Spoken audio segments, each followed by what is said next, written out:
السلام علیکم ورحمۃ اللہ وبرکاتہ۔ الحمد للہ رب العالمین والصلاة والسلام علی سید المرسلین، اما بعد فاعوذ باللہ من الشیطان الرجیم، بسم اللہ الرحمن الرحیم۔ برادران عزیز و معزز خواتین، آج کی اس نشست میں سورۃ طٰہٰ کی آیت نمبر 23 سے آیت نمبر 37 تک تمام آیات کا ترجمہ و تفسیر پیش کرنے کی سعادت حاصل کی جائے گی۔ لنريك من آياتنا الكبرى اذهب إلى فرعون إنه طغى قال رب اشرح لي صدري ويسر لي أمري واحلل عقدة من لساني يفقه قولي واجعل لي وزيرا من أهلي هارون أخي اشدد به أزري وأشركه في أمري كي نسبحك كثيرا ونذكرك كثيرا إنك كنت بنا بصيرا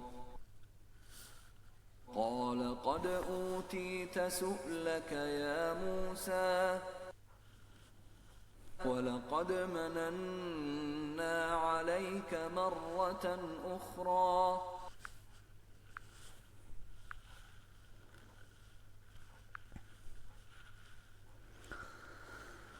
تاکہ ہم تجھے اپنی بڑی بڑی نشانیاں دکھائیں، یعنی اے موسیٰ علیہ السلام، ہم نے آپ کو عصا سانپ بن جانے اور ہاتھ روشن ہو جانے کے دو معجزات اس لیے عطا کیے تاکہ ان کے ذریعے ہم آپ کو اپنی بڑی بڑی نشانیاں دکھائیں۔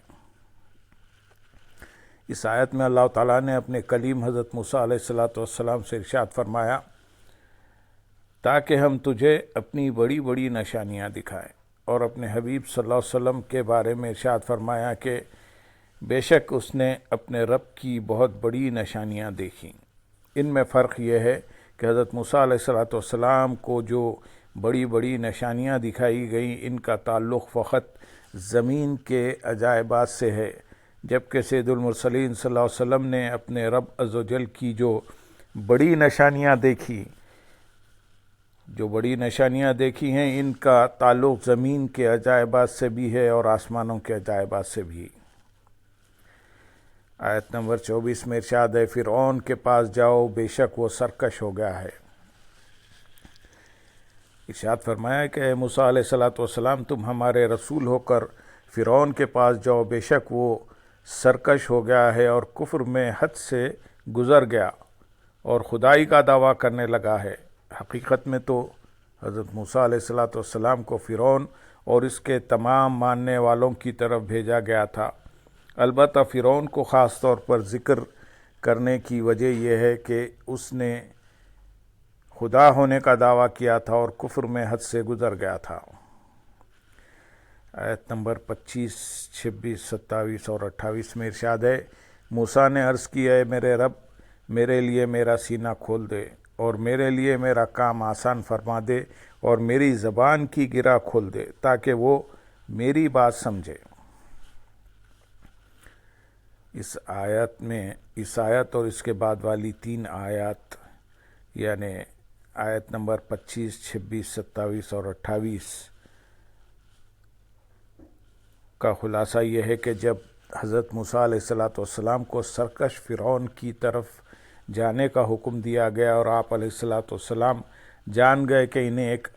ایسے عظیم کام کا پابند کیا گیا ہے جس کے لیے سینہ کشادہ ہونے کی حاجت ہے، تو آپ علیہ السلام نے اللہ تعالیٰ کی بارگاہ میں عرض کی، اے میرے رب عز و جل میرے لیے میرا سینہ کھول دے اور اسے رسالت کا بوجھ اٹھانے کے لیے وسیع فرما دے، اور اسباب پیدا فرما کر دیگر رکاوٹیں ختم کر کے میرے لیے میرا وہ کام آسان فرما دے جس کا تو نے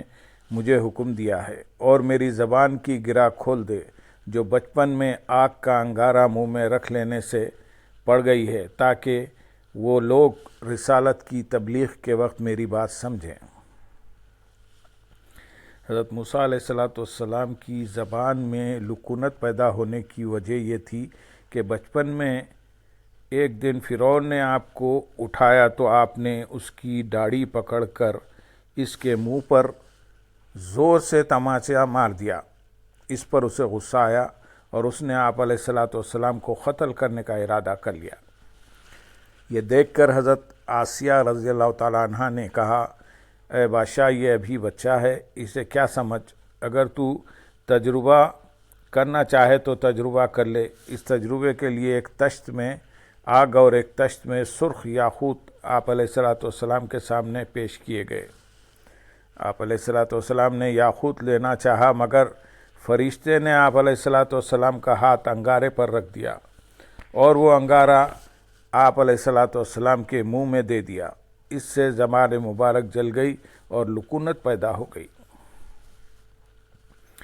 آیت نمبر 29، 30، 31، 32، 33، 34 اور 35 میں ارشاد ہے، اور میرے لیے میرے گھر والوں میں سے ایک وزیر کر دے، میرے بھائی ہارون کو، اس کے ذریعے میری کمر مضبوط فرما، اور اسے میرے کام میں شریک کر دے، تاکہ ہم بکثرت تیری پاکی بیان کریں اور بکثرت تیرا ذکر کریں، بے شک تو ہمیں دیکھ رہا ہے۔ اس آیت اور اس کے بعد والی 6 آیات کا خلاصہ یہ ہے کہ حضرت موسیٰ علیہ السلام نے مزید عرض کی، میرے لیے میرے گھر والوں میں سے ایک وزیر کر دے جو میرا معاون اور معتمد ہو، اور وہ میرا بھائی ہارون ہو، اس کے ذریعے میری کمر مضبوط فرما اور اسے رسالت کی تبلیغ اور نبوت کے کام میں میرا شریک کر دے، تاکہ ہم بکثرت تیری پاکی بیان کریں اور نمازوں میں اور نمازوں کے علاوہ بھی بکثرت تیرا ذکر کریں، بے شک تو ہمیں دیکھ رہا ہے اور ہمارے احوال کو جانتا ہے۔ ان آیات سے 8 باتیں معلوم ہوئی۔ نمبر 1، اللہ تعالیٰ کی بارگاہ میں حضرت موسیٰ علیہ السلام کا مقام اتنا بلند ہے کہ اللہ تعالیٰ نے ان کی دعا سے ان کے بھائی ہارون علیہ السلام کو نبوت جیسا عظیم منصب عطا فرما دیا۔ نمبر 2، اپنے عزیز کو اپنا جانشین بنانا حرام نہیں، اصل مدار اہلیت پر ہے۔ اگر اولاد اہل ہے تو اسے جانشین بنانا درست ہے کہ اہل آدمی کا اولاد ہونا کوئی ایسا جرم نہیں اسے جانشین نہ بنایا جا سکے۔ ہاں، کسی خارجی وجہ سے یہ فعل نہ کیا جائے تو وہ جدا بات ہے۔ اس معاملے میں لوگوں کی آراء میں بہت افراط و تفریط پایا جاتا ہے، لہٰذا انہیں اعتدال کی راہ اختیار کرنی چاہیے۔ نمبر 3، اللہ تعالیٰ کے علاوہ کسی اور سے قوت اور مدد حاصل کرنا نہ توکل کے خلاف ہے اور نہ توحید کے منافی ہے۔ نمبر 4، بہترین اور قابل لوگوں کی صحبت اختیار کرنا اور انہیں اپنا وزیر بنانا انبیاء اکرام علیہ السلام کا پسندیدہ عمل ہے۔ نمبر 5، اپنی رائے کو حرف آخر سمجھنا اور اپنی قوت و شوکت پر غرور کرنا درست نہیں ہے۔ نمبر 6، جو چیز اپنے لیے پسند ہو وہی اپنے بھائی کے لیے بھی پسند کرنی چاہیے۔ نمبر 7، نیکیاں زیادہ کرنے کے معاملے میں نیک آدمی کی صحبت اختیار کرنے کا بڑا عمل دخل ہے۔ نمبر 8، اللہ تعالیٰ کا ذکر جماعت کے ساتھ مل کر کرنا اور بزرگوں کے پاس بیٹھ کر کرنا بہت افضل ہے۔ آیت نمبر 36 میں ارشاد ہے، اللہ نے فرمایا، اے موسیٰ، تیرا سوال تجھے عطا کر دیا گیا۔ حضرت موسیٰ علیہ السلام کی اس درخواست پر اللہ تعالیٰ نے ارشاد فرمایا، اے موسیٰ علیہ السلام، تجھے وہ تمام چیزیں عطا کر دی گئیں جن کا تو نے ہم سے سوال کیا ہے۔ یاد رہے کہ اللہ تعالیٰ اپنے کسی بندے کو جاہلوں کی صحبت سے محفوظ فرما دے اور علماء و صلحاء کی صحبت اختیار کرنے کی توفیق عطا کر دے تو یہ اس کا بہت بڑا احسان اور انعام ہے، کیونکہ یہ حضرات بندے سے گناہوں کے بوجھ اتارنے میں معاون و مددگار اور نیک اعمال کی راہ پر آسانی سے چلنے میں ہادی و رہنما ہوتے ہیں۔ لہذا ہر مسلمان کو چاہیے کہ وہ علماء اور نیک لوگوں کی صحبت اختیار کرے، اور جو لوگ نیک اور پرہیزگار ہیں وہ بھی علماء اور نیک لوگوں کو ہی اپنا ہم نشین بنائیں، کیونکہ تلوار جتنی بھی عمدہ اور اعلیٰ ترین ہو اسے تیز کرنے کی ضرورت بہرحال پڑتی ہے۔ نیز ان آیات میں ارباب اختیار اور سلطنت و حکومت پر قائم افراد کے لیے بھی بڑی نصیحت ہے کہ وہ اپنی وزارت اور مشاورت کے لیے ان افراد کا انتخاب کریں جو نیک اور پارسا ہیں۔ سنن نسائی کی روایت میں ہے کہ تاجدار رسالت صلی اللہ علیہ وسلم نے ارشاد فرمایا، تم میں سے جو شخص حاکم ہو پھر اللہ تعالیٰ اس کی بھلائی چاہے تو اللہ تعالیٰ اس کے لیے نیک وزیر بنا دے گا۔ اگر حکمران کوئی بات بھول جائے تو وہ اسے یاد دلا دے گا، اور اگر وہ یاد رکھے تو وہ اس کی مدد کرے گا۔ آیت نمبر 37 میں ارشاد ہے، اور بے شک ہم نے تجھ پر ایک مرتبہ اور بھی احسان فرمایا تھا۔ اس آیت میں گویا کہ اللہ تعالیٰ نے ارشاد فرمایا، اے موسیٰ علیہ السلام، ہم نے آپ کے سوال کرنے سے پہلے بھی آپ کی مصلحت کی نگہبانی فرمائی ہے، تو یہ کس طرح ہو سکتا ہے کہ آپ کے سوال کرنے کے بعد ہم آپ کی مراد آپ کو عطا نہ کریں؟